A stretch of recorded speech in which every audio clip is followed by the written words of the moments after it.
Welcome back to Straight Facts by Dinar Investor. Good morning, all you amazing people. Hey, Dinar Investor. We keep hearing from all these other gurus that the rate's going to change soon. Everybody keeps telling us the rate's going to change soon, but yet we're still waiting. So what the hell's taking so long? That is a great question. Let's tear into that.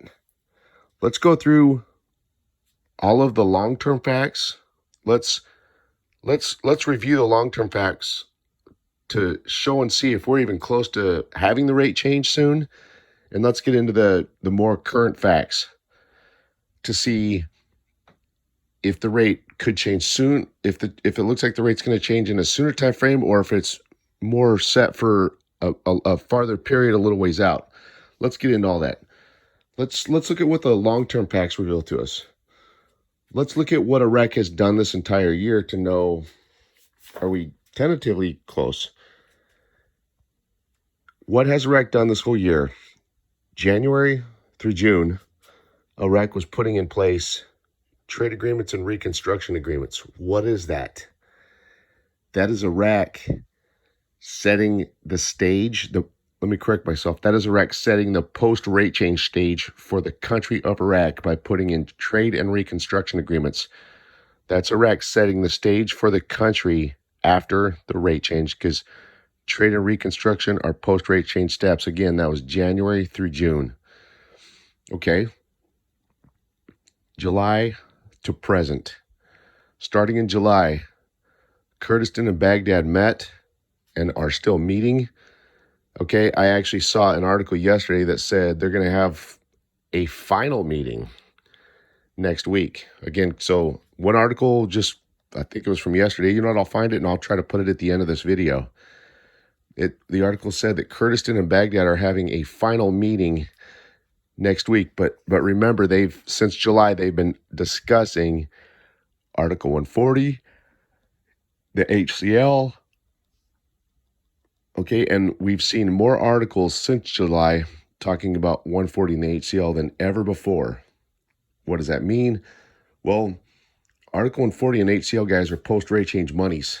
Those are laws that have been implemented or ready to implement for the last 15 years, on the books for the last 15 years, and could not be implemented because they're dependent on the rate change, okay? And those are monies that are going to be in the budget. Then recently, they came out, and see, now we've had the demonstrations, which has revealed more factual data to us. With the demonstrations, they came out and told us that all these reforms that the citizens want and are demanding are also now in the 2020 budget. That becomes post-rate change. And reconstruction, okay, is also post-rate change. So all of those steps, guys, are post-rate change. So we now have a lot of post-rate change stuff within the 2020 budget. Article 140, HCL, reconstruction, reforms, and so forth. Now, what those guys do is those are really events that are kind of post-rate change steps for the citizens. Now, they had to get those within the 2020 budget. So, and notice how right now they're still working on the budget and working on that budget. So basically what they revealed to us with that all this post-rate change stuff's in the 2020 budget, they've told us that we're waiting on the 2020 budget, okay? But now notice how the budget's going to go into next year. Right now they're only going to do about the first reading this year, okay? So that means the first reading could go around, might not have it done probably till maybe the end of February, beginning of March, something like that, okay? So the stage setting is going to wrap into Q1 of next year, okay? So they've been setting the stage for the rate change this whole year, and it's even going to roll into Q1 of next year as well. Okay, so now we have a window of time needed that they've needed to actually set the stage for the rate change. Okay, let's get into current facts. So, and by the way, all those steps tell us that they've been setting the stage for the rate change.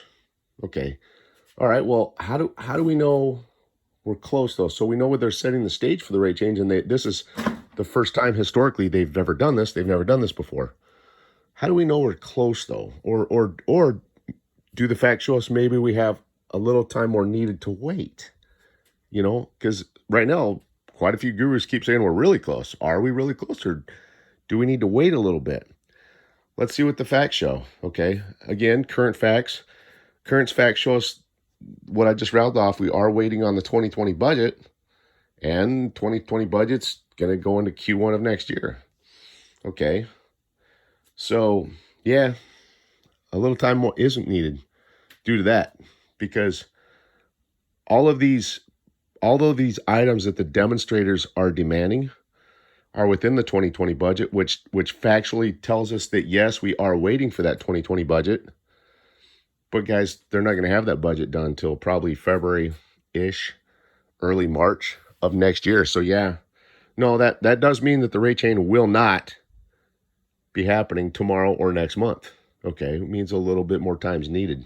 Okay, what else is Iraq working on? Well, they've suggested to us, PM Mahdi suggested to us that he might reshuffle his cabinet.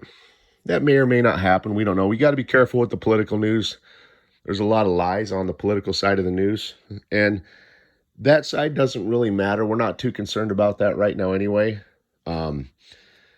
We're looking more at the hard facts that really have a direct impact on the rate change. So really, guys, that's the 2020 budget, because they just told you that all of the demands that the demonstrators want, which are post-rate change steps and demands, Article 148 CL, reconstruction, reforms, all of that's within the 2020 budget. So they're factually telling us we have to wait for the 2020 budget. But now there's another layer to that, because all of those are post-rate change items, okay?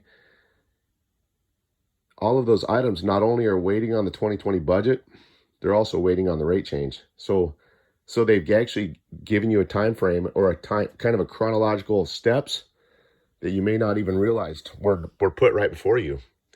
Here's what they told you your chronological steps were. They said, yes, you're waiting on the 2020 budget, and then after that, they have to change the rate before they can implement those steps to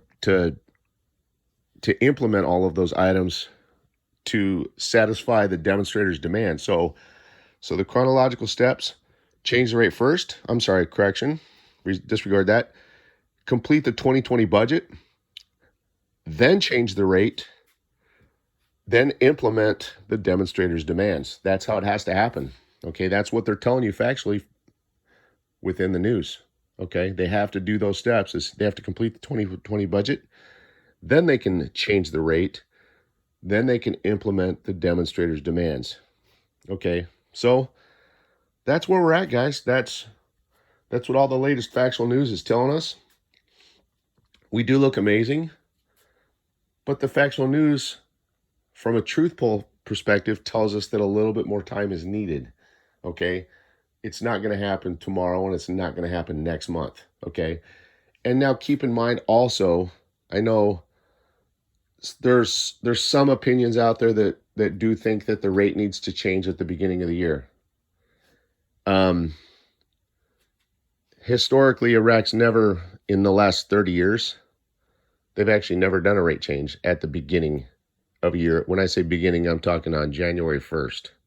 Okay, Iraq has never, in the last 30 years, performed a rate change at the very beginning of a year. The only time that they did a January rate change, and again, this was in the last 30 years, they did one rate change. I believe it was in 2012. It was 2010 or 2012. Shabibi was the central bank governor, and he did a 4 pip rate change from, I think it was from 1166 to 1170. It was one of those two. It was either 1170, like 1,170 to 1,166, or the other way around. But that occurred on either January 22nd or January 23rd. And guys, that was a 4 pip rate change, not a 3 to 4,000% pip rate change. In other words, not going to around $3 to $4 in value. Okay, so when you have that level of um, an increase in the value of your currency, it would have to be done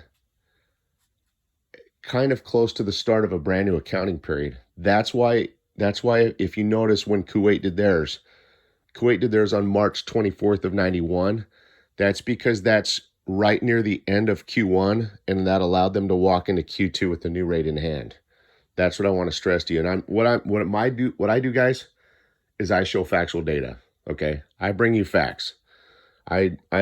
Sometimes I have a little bit of my opinion in shared in there, but for the most part, we're working 100% off facts. Okay, so again, Kuwait did theirs when they had a very significant increase. They did it right at the end of March 24th of 91, right at the end of Q1, to walk into Q2 with a new rate in hand. So there you guys go. The facts show us that yes, a little more time's needed. So there you go. And guys, while you have a little bit more time needed, okay, remember, God put it on my heart to reach out to you guys. Okay. God also put it on my heart to turn around and share that amazing program with you guys called Cloud 2.0. Okay. Cloud 2.0 is a tremendous extension to the Iraq dinar. Okay. Cloud 2.0 allows you to work with cryptocurrency, and at a minimum, for doing nothing, you can receive gains and returns of 6%. I mean, quite a few of my subscribers right now are using Cloud 2.0 as their cryptocurrency wallet. And just for doing nothing, they're seeing gains at a minimum for doing nothing of 6%. But depending on how you work with Cloud, you can see gains and returns of anywhere from 6 to 21%. I myself, I've got, right now I've got $2,000 worth of cryptocurrency in mine. I have 10 referrals under me. And guys, my wallet's earning about $26 to $28 per month. Okay. So, so I'm above the 6% mark. Okay. My crypto wallet's doing very well. So anyway, and I'll share a more detailed video with you guys on Cloud 2.0 on Saturday. So, anyway, guys, have a great day. God bless all you guys. Have a great weekend. And here's your news. Take care. A high-level delegation from the region visits Baghdad, posted by Walter, November 21st, 2019. Date: November 21st, 2019, 2011. A high-level delegation from the Kurdistan region will visit Baghdad and meet with Prime Minister Adel Abdul Mahdi for the purpose of discussing the region's share of the 2020 budget. The representative of the regional government in Baghdad, Faiz Issa, said that a high-level delegation from Kurdistan will visit Baghdad next week and meet with Prime Minister Adel Abdul Mahdi and the Ministers of Finance and Planning in the federal government, adding that the Kurdish delegation will discuss the region's share of the 2020 budget. The Kurdish delegation, according to the representative of the provincial government in Baghdad, each of the minister of the region, Khalid Shwani, Finance Minister Awad Sheikh Janab, and the president of the Office of the Presidency of the region Omid Saba, it's expected that the meeting next week will be the last between the parties because they have made important strides in the discussions on the 2020 budget and the region's share of the budget.